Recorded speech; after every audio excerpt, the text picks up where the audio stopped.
Yo, what's up, YouTube, and welcome back to the Knicks Cave. I'm Jan, the Knick fan, your host, and let's get right into it. But before we get into it, I want you to do me one small favor. If you haven't already, I want you to hit that like button, and I want you to hit that subscribe button. Leave a comment. You want to know when the next video is going to drop. Hit the notification bell. All right, let's get into this video. Knicks off-season episode 3, the NBA draft. All right, so let's jump right into this video real quick, and we're going to talk about the prospect of losing Anunoby and Isaiah Hartenstein. But before we get into that, I want to say one thing. So I got a comment in my last video, and my man was talking about trading Julius Randle. And you hear that that's all you're hearing on a lot of channels. You're not going to hear it on this channel. I know you heard it before, but I come to the realization that we need Julius Randle. And if we're going to be a contender or a competing team next year, we need Julius Randle. And I want to point out one thing to everybody out there. You know what I'm saying? Y'all keep talking about trading for a star. But the stars that the Knicks will be able to trade for, they're all aging. They are all aging. And if you look around the league and look at Julius Randle in particular, and I'm not saying that there's not no other stars out there, but the stars that's out there, they're young and they're up and coming, and their teams are not even thinking about trading them. So I don't know why. I'm being real with you. Every time you turn on your TV, you read an article, you hear one of these guys in a quick little podcast talking about a good idea for trading Julius Randle, knowing damn well Julius Randle is not going anywhere. Well, I could be wrong. You know what I'm saying? I'm not going to say I'm no Nicodemus and I know everything, but logically speaking, Knicks will be they would be stupid to trade Julius Randle right now, knowing that Jalen Brunson need help. And we've seen that in the playoffs. All right, with that being said, let's get right into this video real quick. Now, I'm going to base this video off of 2 mock drafts, one from BNR Sports and the other from CBS Sports. These are 2 publications I like to follow. All right, first person we're going to talk about is Kel'el Ware. He's been moving all around the draft. I know there's other centers out there that y'all would love to have, like Clegan, Edie, Masai. I'm not even going to get up to the lottery picks. But this is a guy I think he will be around. I know in the last 2 mock drafts that I seen, he was going to Phoenix. Now BNR have him going to the Lakers. But CBS, you know what I'm saying, I'm being biased because I really want Kel'el on the New York Knicks. They have him going to the New York Knicks with the 24th pick. The pick that we should have had last year, and maybe we could have had Derek Lively. And I'm going to talk about that a little further down the video. But I'm not saying we would have used them, but like I said, I'm going to talk about that further down the video. A pick that we could have used last year that Dallas started tanking for. And Johnny Furphy, if I pronounce that name right. We're going to talk about them 2 players. And I don't know, Furphy, as I watch video of him and look at his stats, I don't know. I think he can fit with the New York Knicks. I'm not saying the Knicks will draft him, you know what I'm saying? But he's an interesting, intriguing piece, you know what I'm saying? I'm going to be real, you know what I'm saying? And there's another guy, Kolek. We're going to get into the video. I'm kind of giving away players, but this is all in case of Isaiah Hartenstein leave. Now, we already see Kel'el. He's averaging 15 points, 9 rebounds, 1.5 assists, 42% from downtown. 42% from downtown. This is what I mean by stretching the floor. And he can come in as a rookie. I ain't saying he's going to come right in and take a starting position or anything like that. But in my opinion, he'll come in. And I think the first year we would see that this kid's going to be way better than Isaiah Hartenstein. This kid's going to be way better than Mitchell Robinson. He's going to space the floor. Teams are going to have to respect his shooting. And he can play a little bit defense, you know what I'm saying? Hold on for a second here. When he was in Oregon, I'm not going to lie, I watched a couple of games, and when you watched him play with Oregon, to be real, it was like there was no chemistry with him and the guys, or the coach didn't understand his capabilities of what he can do. But once he transferred to Indiana, it was a different ball game. You started seeing the kid really play basketball. You started seeing him playing the way he played when he came out of high school. And this, I think, will really benefit the New York Knicks. Like I said, he's averaging 15 points, 9 rebounds, 1.5 assists, and 42% from downtown. Draft prospect was ranked 37. His position and census is ranked 6. I know they got other centers out there that y'all would love to see on the Knicks, like Edie or Clegan. I'm not even going to get up to the lottery guys because there's no way the Knicks is going to get up there unless Leon Rose. Like I said, Leon Rose like to do a lot of willing and dealing come draft time. Who knows if he do something and we wind up in the top 15? I don't know. Anything is possible with Leon Rose, and anything can happen. But I am very, very, very, very in love with Kyle Ware. I want to see him on the New York Knicks. My comparison for right now, with him coming into the league, I see him as DeAndre Ayton. But I only see him getting better. But I see him coming in the league as that type of player right off the bat. That's just my opinion. Tell me what y'all think about Kyle Ware in the comments. I know there's a lot of y'all that feel the same way about me. Y'all think this kid could be special in the NBA. And if you're a Knicks fan, I know you want him on this team. All right? I know you do. I know you really do want him on this team. So let's get to the next player in hand. That's going to be Furphy. If I'm pronouncing that name right, that's Furphy. Now, Furphy, I'm not going to lie to you. He's a raw prospect, and they have him, the Knicks taking him with the 25th pick, prospect 21st ranked in for his prospect position. Fifth ranked in his position. Shoot 35% from downtown. That kind of scared me, but I think it would get better. He only averages one assist a game, rebound 4.9, and right now he's averaging 9 points. And like I say, he's still a raw prospect, but he's been showing flashes in his limited production at Kansas. On why his skills can translate, I think Furphy have good size for an off-ball guard. He's a big wing, and his three-point shooting is his greatest strength. And I think 35% is not bad. And I think that will improve. Like, you really want to see a guy shooting in the 40s, but 35% from downtown is not bad.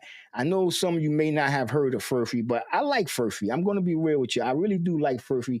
And I think Furphy can be, what can I say? Furphy can be a real aspect to the New York Knicks. I think he'll come in. What kind of player? I'm not going to say Kyle Korver. No, he's not a Kyle Korver, but he can add something to the New York Knicks. I'm not sure with him, but this is what, like I said, I take these mock drafts from CBS, and I took it from BNR, and CBS has the New York Knicks drafting him with the 25th pick. Y'all tell me what y'all think. Do y'all think the Knicks would waste a pick on this guy? I mean, I'm not going to say waste, but do y'all think the Knicks will go out? I'm not really in man with this guy, but this is a draft, or was a draft choice of CBS. But we're going to move to a player that I know a lot of y'all been thinking about, and I know a lot of y'all like, and he already worked out for the New York Knicks, and that is Ryan Dunn. Now, Ryan Dunn, what can I say about Ryan Dunn? At 6'6", at a power forward, someone say he's undersized, but 214, he's real quick on his feet. He's sophomore, so it's not like he's a freshman or be a one-year dude. Draft spot 36 right now. He was in May, it was at 30th, so he had fallen back a few spots. But a lot of people are very intrigued with Dunn. I couldn't get that much footage of him, but I think Dunn, what can I say about Dunn? Dunn, who did he remind me of? Matthias Thibault, you know what I'm saying? But I think that he will elevate his game better than that. But I don't know. I just think he's undersized. But I know a lot of y'all like Dunn, but if the Knicks was to keep the 3 draft picks, he is a player I would like to see on the Knicks. I think with his defense that he would make the Knicks, a better team. You know what I'm saying?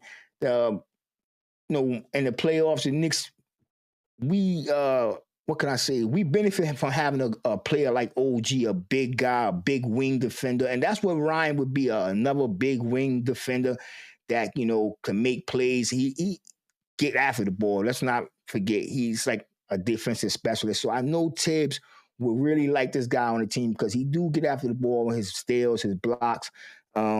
He's averaging 8 points a game, 6.9 rebounds, 0.8 assists. He shoot 54% from the field. He's not going to be making that many 3-point shots. He only shoot 20% from downtown. Free throw, he's shooting at 53%. So there might be, a little hacker done, you know what I'm saying, sometimes. The things you got to worry about. He averaged 2.3 blocks a game, 1.3 steals in 34 games, and he played 27 minutes. Turnovers, he averaged 0.8 and 2.1 personal fouls. I know, like I said, a lot of y'all are intrigued with this player. He's, I'm not going to say a prospect, but he can be that guy. I compare him to? Okoro. Okoro. Okoro is known for his defense, but he started shooting the ball well. I don't ever think this guy's going to be a threat from downtown. Not shooting 20% from three right now. And you didn't really see him take too many mid-range jump shots in college. It was all driving to the baskets with them hard dunks like you see here. When he come, you have to get out his way. Like I said, he already worked out for the New York Knicks. He should be having another workout, tryout in Portland, going up against Ron Holland. I know a lot of y'all would love to see Ron Holland on the New York Knicks. And Tajon Salin, if I'm pronouncing Salon, if I'm pronouncing that name wrong, and Keyshawn George, he would be scrimmaging against them guys. Now, Keyshawn George, he's going to be in my next video. And that's a guy that's really, I'm really intrigued with it. I mean, I think he can do something. I mean, he's like I say, he's still a prospect to athlete, but raw. Some people might say that's what's his name? What's his name? Yeah, what's his name? Yellow man that we got once a Knox, Kevin Knox. That's another Kevin Knox in the making. Nah, he's better than Kevin Knox, in my opinion. You know, in my opinion. In my opinion. All right, so let's move along. We're gonna talk about this next player right here. And I think I mentioned his name. Tyler Kolak. Tyler Kolak. What can I say about Tyler? Tyler, to me, he's an undersized player, 6'1", 197 pounds, point guard, but he's a playmaker in my opinion. He can make plays. He's a senior, so he's been in college for a few years. And in my opinion, he's a playmaker. You know what I'm saying? He can hit the ball, shoot that three at a decent percentage. I know we all think about McBride being that backup point guard, but let's be real, McBride have a little trouble of setting guys up and breaking away from players. Tyler would give the Knicks some needed playmaking and felicitating behind Jalen Brunson. That is no doubt. And like I said, I know his underwhelming measurements at 6'1", and he got a 6'3" wingspan. And athletics will keep teams, like we like him. He's a backup. That's what we're going to say. He's a backup. And yeah, he's a backup. And who did he remind me of? I really don't have a player that he remind me of right off the top of my head.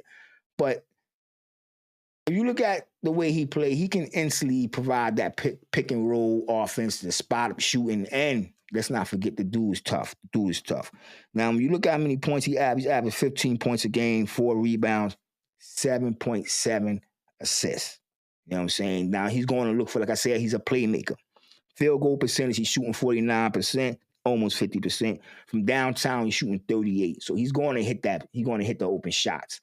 Now, this guy, I would like, you know what I'm saying? I'm not going to lie. If the Knicks was to, want to use a pick on him, he's a player from BNR. They have him going at 25th for the New York Knicks. I'm not going to lie you. He should draw a lot of first-round interest, particularly from playoff teams. This is why I hope the Knicks give him guy consideration. He's a guard who can instantly, like I said, provide the pick and roll, offense, spot up shooting, and he's tough. I know he don't look like it, but the kid is tough. I'm saying he's really tough, and he can get in there and mix it up and get it done with the best of them. And he got that sneaky athleticism. So I don't know. But like I said, there's 3 guys that I really want the Knicks to draft, and he is one of them. I know a lot of y'all might have thought it would be done. I would take him over Dunn because of his shooting product, his shooting and his and I know he's only 6'1" and 6'3", but we need a playmaker coming off the bench. And that will open up that second unit for real. You know what I'm saying? For real. It would definitely open up that second unit. But let's get to a player. I'm not gonna lie, I'm not going to say I like this guy over Ware, but I like this guy a lot. You know what I'm saying? I like this guy a lot. And that is, if I'm pronouncing his name right, Adem Bona. I think this guy will come in and be explosive. I think he will be one of the most explosive players to come into the league. That's just my opinion. I know he only averages 12 points right now, 5.9 rebounds, 1.2 assists. He shoots 58% from the field. He don't take threes, so we're not even going to go there. 69% from the free throw line.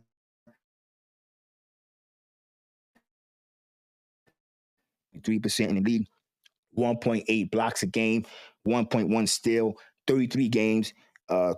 26 minutes a game, average 2.5 turnovers and 3.6 personal fouls. The reason I bring that up because we're gonna need this kid on the floor. This kid is like a walking highlight show. The things that he do on both ends of the floor, protecting, dunking. This kid got it all. He got a motor, feet, his leaping ability. This stand alone vertical leap, is crazy. The length, the athleticism on this guy, I'm in love with this guy. I know he's short. I know he's, when you look at him, he's undersized, but he have a 7.4 wingspan. This kid, I think this kid's going to be a steal in the draft. You know what I'm saying? He's going to come out. When I first looked at him, I was like, this guy could be like, I thought about Draymond Green, but he's way more skilled than Draymond Green, more energy, and I don't think he's a dirty player first and foremost.